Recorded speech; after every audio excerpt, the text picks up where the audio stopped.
اغوا ہو کر بھیجی جاتی ہیں، اور جو لوگ اس گھناؤنے کاروبار میں شامل ہیں ان میں ایک ناظمہ شیرازی بھی ہے۔ اور مجھے ایک دم یاد آیا تھا، ہاں اس سلسلے میں ان کے پارلر کا نام بھی آیا تھا، بڑا مشہور بیوٹی پارلر ہے۔ اس کے متعلق لکھا ہوا تھا کہ وہاں کمروں میں خفیہ کیمرے لگے ہوئے ہیں، جب لڑکیاں، ہاں ہاں وہی، پھر لڑکیوں کو بلیک میل کیا جاتا ہے۔ اور حسان نے میری بات کاٹ دی تھی۔ پھر کیا ہوا اس ناظمہ شیرازی کا؟ میں نے احسان کے ساتھ چلتے ہوئے پوچھا تھا۔ کیا ہونا تھا؟ اس کا بیوٹی پارلر آج بھی اتنا ہی مقبول ہے، بہت لمبے ہاتھ ہیں اس کے، بہت اوپر تک رسائی ہے، 2-4 اخباروں میں چھپتا رہا، پھر خود ہی معاملہ ختم ہو گیا۔ یہی نہیں بلکہ وہ جو بنگلہ دیشی لڑکیوں کی خرید و فروخت کا اسکینڈل مشہور ہوا تھا، اس میں بھی یہ ناظمہ شیرازی ملوث تھی۔ شروع میں اخباروں میں اس کا نام آیا، پھر غائب ہو گیا۔ اس سمے میں نے کسی قدر حیرت سے اسے دیکھا تھا۔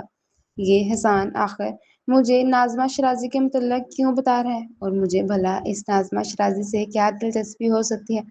یہ جو ناظمہ شیرازی ہے نا، اس کا تعلق راولپنڈی کے قریب ایک چھوٹے سے گاؤں سے ہے۔ اس کا باپ ایک غریب کمزور مزدور ہے، اور شاید آج بھی وہاں اسی گاؤں میں مزدوری کرتا ہے، کیونکہ جب ناظمہ شیرازی نے شہر میں اپنی پسند سے شادی کر لی تو اس نے اپنی بیٹی سے قطع تعلق کر لیا تھا۔ سنا ہے فاطمہ پنڈی کے کسی کالج میں پڑھتی تھی اور ہاسٹل میں رہتی تھی، اور اپنی کسی سہیلی کے بھائی سے اس نے شادی کر لی تھی۔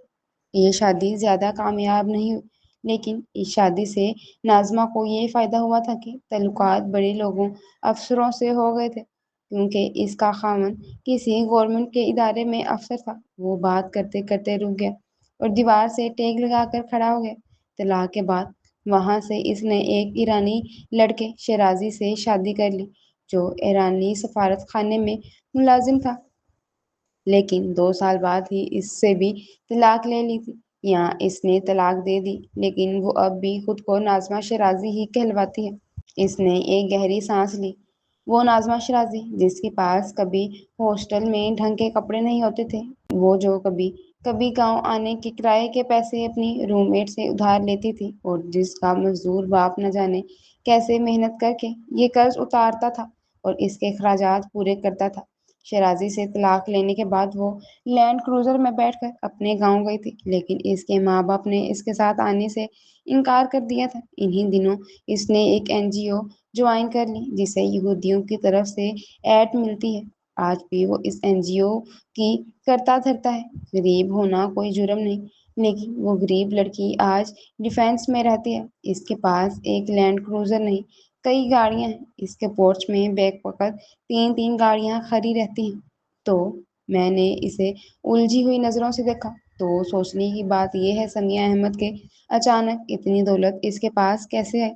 ظاہر ہے کسی غلط ذریعے سے ہی آئی ہوگی، لیکن ہمیں اس سے کیا؟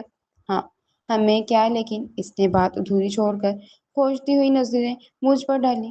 یہ آج کل تم اکیلی کیوں آتی ہو؟ پہلے تو تمہاری بہن بھی تمہارے ساتھ ہوتی تھی۔ اس نے ایک دم ہی موضوع بدل دیا۔ رومی اور میں اکٹھے ہی گھر سے نکلتے تھے، اور ڈرائیور مجھے ڈراپ کر کے رومی کو اس کے کالج چھوڑنے چلا جاتا تھا۔ 1-2 بار رومی میرے ساتھ اندر یونیورسٹی بھی آ گئی تھی، اور میں نے اس کا تعارف اپنے ڈپارٹمنٹ کے طلباء سے کروایا تھا۔ دراصل رومی کے پیپرز ہونے والے ہیں فرسٹ ایئر کے، اور انہیں ایک طرح سے فری کر دیا گیا ہے۔ وہ صرف 1-2 پیریڈز کے لیے جاتی ہے۔ کسی ٹیچر نے انہیں کہا ہوا ہے شاید کچھ لیسنز رہ گئے ہیں، اس لیے وہ 10-11 بجے جاتی ہے۔ ڈرائیور چھوڑنے اور لینے جاتا ہے، اور اب میں اندر ہی اندر الجھنے لگی تھی۔ مجھے کتاب ایشو کروانی تھی، اور وہ بڑے مزے سے لائبریری کی دیوار سے ٹیک لگائے کھڑا تھا، جیسے اگلے چند گھنٹے تک اس کا وہاں سے ہلنے کا کوئی ارادہ نہیں۔ میرے بھائی کا ڈرائیور چھٹی پر ہے، اور 2 دن سے میں اپنی بھتیجی کو کالج سے پک کرنے جا رہا ہوں۔ وہ وہاں اسی کالج میں پڑھتی ہے جہاں رومی۔ وہ بے حد سنجیدگی سے مجھے دیکھ رہا تھا، اب کہ میں چونکی تھی۔ آخر وہ کیا کہنا چاہتا تھا؟ اتنی دیر سے کیوں نہیں کہہ پا رہا تھا؟ فور گاڈ سیک حسان، تمہیں جو کہنا ہے کہہ ڈالو۔ سمیہ، میں نے رومی کو دیکھا تھا، وہ کالج سے نکل کر ناظمہ شیرازی کی گاڑی میں بیٹھ رہی تھی۔ میں نے سمجھا تھا کہ شاید تم ہوگی، لیکن جب ناظمہ شیرازی نے گاڑی کا دروازہ کھولا تو میں نے خود کو یقین دلایا کہ شاید یہ لڑکی رومی نہیں کوئی اور ہو، لیکن کل مجھے یقین آ گیا کہ وہ رومی ہی تھی۔ میں نے اپنی بھتیجی سے پوچھا تھا، یہ لڑکی کیا نام ہے اس کا؟ میری کلاس فیلو کی بہن ہے۔ نام یاد نہیں آ رہا تو اس نے بتایا تھا اس کا نام رومی ہے۔ میں نے حسان کی بات پورے دھیان سے سنی تھی۔ میں ان دنوں اپنی پڑھائی میں بزی تھی، فائنل ایگزام سر پر تھا اور شاید میں رومی کی طرف سے غافل ہو گئی تھی۔ آخر میرے اور رومی کے درمیان اتنی دوری کب آئی تھی کہ رومی نے مجھے ناظمہ شرازی کے متعلق نہیں بتایا؟ یہ ناظمہ شرازی اچھی عورت نہیں ہے سمیہ، تم جانتی ہو، اور تمہاری بہن بہت انوسینٹ ہے۔ میں نے حسان کے خلوص کا شکریہ ادا کیا تھا۔ اس بات کا شکریہ؟ احمق لڑکی، تمہاری بہن کیا میری بہن نہیں ہے؟ یقین کرو میں کل سے بے خود اور بے چین تھا۔ اور پھر میں وہاں رکی نہیں تھی اور گھر آتے ہی میں نے رومی سے پوچھا، یہ ناظمہ شرازی کون ہے اور تمہاری اس سے دوستی کب ہوئی؟ کیسے جانتی ہو تم اسے؟ وہ اس وقت میرے ہی کمرے میں میرے ہی بیڈ پر کتابیں پھیلائی بیٹھی تھی۔ کون ناظمہ شرازی؟ وہ حیرانی سے مجھے دیکھ رہی تھی۔ شاید پہلی بار میں اسے اس طرح اونچی آواز میں بات کر رہی تھی۔ وہی جس کی گاڑی میں تم بیٹھ کر آئی ہو؟ وہ تو کرن کی کزن ہے۔ کرن میری کلاس فیلو ہے نا؟ پرسوں میں ڈرائیور کا انتظار کر رہی تھی، پھر کرن نے مجھے زبردستی بٹھا لیا، اور نازو اپی تو بہت اچھی ہیں، بہت کیوٹ سی، اور انہوں نے مجھے کہا تھا کل میں تمہیں ڈراپ کر دوں گی، ڈرائیور کو منع کر دینا، اور تم نے منع کر دیا؟ کیوں؟ اور تم کتنا جانتی ہو اس عورت کو کہ اعتبار کر کے اس کی گاڑی میں بیٹھ گئی؟ وہ تمہیں اغوا کر لیتی، لے جاتی کہیں تو؟ جانتی ہو وہ کون ہے؟ اور میں تمہیں اتنا بیوقوف نہیں سمجھتی تھی۔ مگر سومی، رومی کی آنکھیں یکدم آنسوؤں سے لبریز ہو گئی تھی۔ میں نے بھلا کب اس سے اس طرح بات کی تھی، اس لہجے میں؟ چپ کرو بیوقوف لڑکی، میں نے اسے ڈپٹا تھا یونیورسٹی سے گھر آنے تک۔ جس قدر خوف اور دہشت میں مبتلا تھی، یہ بلند آواز اور ڈانٹ ڈپٹ اسی وحشت کا نتیجہ تھی۔ اور یہی وہ لمحہ تھا جب ماما کمرے میں داخل ہوئی تھی۔ وہ غالباً رات کو ہی کسی وقت اسلام آباد سے لوٹی تھی۔ بیا نے مجھے بتایا تو تھا کہ ڈرائیور کو ایئرپورٹ بھیجا ہے، ماما رات 9 بجے کی فلائٹ سے آ رہی ہیں۔ میں نے مڑ کر ماما کی طرف دیکھا تھا۔ میں ماما کو بتانا چاہتی تھی کہ رومی کی بیوقوفی، لیکن ماما کی آنکھیں تو غصے سے سرخ ہو رہی تھی اور وہ ایک دم چیخی تھی۔ تم رومی کو ڈانٹ رہی ہو؟ تمہیں جرأت کیسے ہوئی اسے کچھ کہنے کی؟ اور ماما رومی کو لے کر چلی گئی، اور میں ان کے جانے کے کتنی دیر بعد سوچ رہی تھی ماما نے اس طرح کیوں کہا۔ میں ماما کے الفاظ کو کتنے ہی معنی پہنائے اور پھر خود ہی رد کر دیے، اور بے بسی سے گھٹنوں پر سر رکھ کر رونے لگی۔ بیا ضرور جھوٹ بولتی ہے، میں ماما کی بیٹی ہرگز نہیں ہوں۔ ضرور ماما نے مجھے کسی سے لیا ہے، شاید میں بیا کی بیٹی ہوں اور بیا نے مجھے بہن کی گود میں ڈال دیا ہے۔ ایک لمحے کو خیال آیا تھا، لیکن نہیں، ماما نے کہا تھا میں رومی کی نوکر ملازم ہوں، تو کیا میں کسی ملازم کی بیٹی ہوں؟ اور اس نے اپنی وفا نبھانے کے لیے مجھے ماما کو دے دیا تھا۔ میں نے گھر میں موجود ملازموں کا دل ہی دل میں جائزہ لیا تھا، لیکن کوئی ایسا نہیں تھا کہ جو اس جزیے پر پورا اترتا۔ جینا مجھ سے 8 سال ہی بڑی ہوگی، چوکیدار اور والی، کوئی بھی نہیں۔ میں الجھتی رہی۔ پتہ نہیں کتنی دیر گزر گئی تھی جب رومی نے ڈرتے ڈرتے میرے کمرے کا دروازہ کھولا، لیکن یہ محسوس کر لینے کے باوجود کہ وہ رومی ہوگی، میں نے گھٹنوں سے سر نہیں اٹھایا تھا۔ سومی، رومی نے آہستہ سے میرے کندھے پر ہاتھ رکھا، تم رو رہی ہو؟ سوری، میں آئندہ ایسا نہیں کروں گی۔ میں نے سر اٹھا کر اسے دیکھا۔ رومی، کیا تم میری بہن نہیں ہو کیا؟ میں تمہاری اپنی نہیں ہوں کیا؟ میں تمہیں سمجھا نہیں سکتی، ڈانٹ نہیں سکتی۔ تم میری بہن ہو، ماما سے زیادہ میری اپنی ہو، اور تم مجھے ڈانٹ ہی نہیں مار بھی سکتی ہو۔ وہ مجھ سے لپٹ گئی، میں نے بھی اسے لپٹا لیا، اور اس کا بھلا کیا قصور؟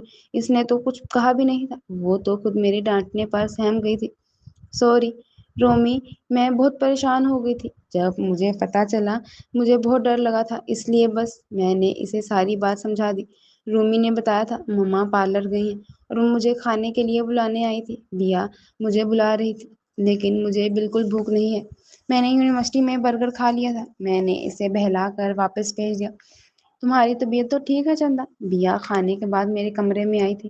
جی، میں نے کمبل سے منہ باہر نہیں نکالا تھا، لیکن انہوں نے کمبل ہٹا کر میری پیشانی پر ہاتھ رکھا، کہیں ٹمپریچر تو نہیں ہو گیا؟ اور پھر میری بھیگی پلکیں اور گلے رخسار دیکھ کر وہ چونکی۔ سومی، کیا ہوا بیٹا؟ جیا نے کچھ کہا؟ میں ایک دم اٹھ کر بیٹھ گئی۔ بیا، آپ مجھے سچ کیوں نہیں بتا دیتے؟ میں کون ہوں؟ اگر ماما کی بیٹی ہوں تو ماما نے یہ کیوں کہا؟ جیا نے اس طرح کہا؟